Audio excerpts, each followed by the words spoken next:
and barbers and all, nearly all Japs. Yes, yeah. Yeah, working on the boys, and we were warned about them. Now, were you able to compare at any time the training of the British troops compared with the training of the Australian troops in Malaya? Well, I think there was a changeover one time. We had a few of the Gordon Highlanders came up in exchange, and a few of our boys went down with the Gordon Highlanders. Oh, right. There was a changeover. Do you remember the names of any of their officers? No, we didn't see any officers whatsoever. No. We had a few of the ORs came with us. Yes, yeah.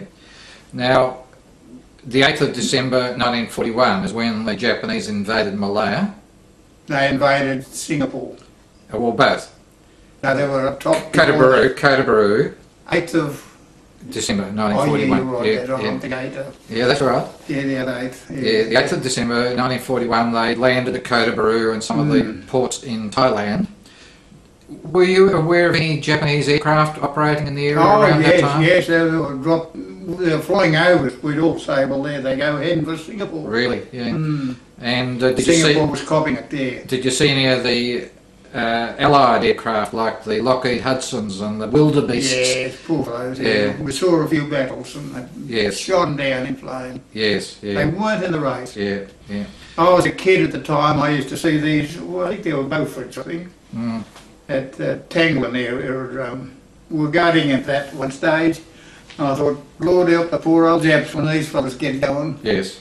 They weren't in it. Now, you were on the east coast of Malaya originally. Yes. You said in the Endau area. Was that how I pronounce it? Yeah, we went up there. Yeah. Gemalong was our base. Yeah, so that was almost in the middle. We were posted up to Gemalong. Yes.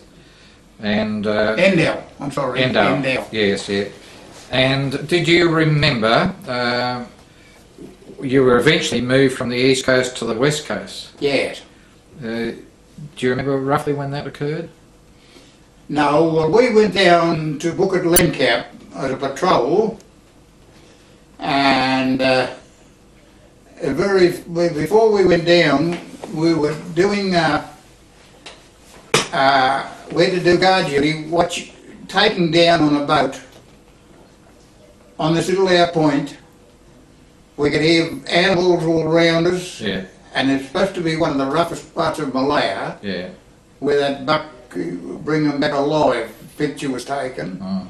We were sitting up there and we could see these fireflies and you know, we're only kids sort of business. We used to be very pleased when daylight arrived. And you'd hear splashing in the water and we thought there were Japs coming up in their boats, in their rowboats. Yeah. But anyhow, we ended up going right down to Bukit Lengkap.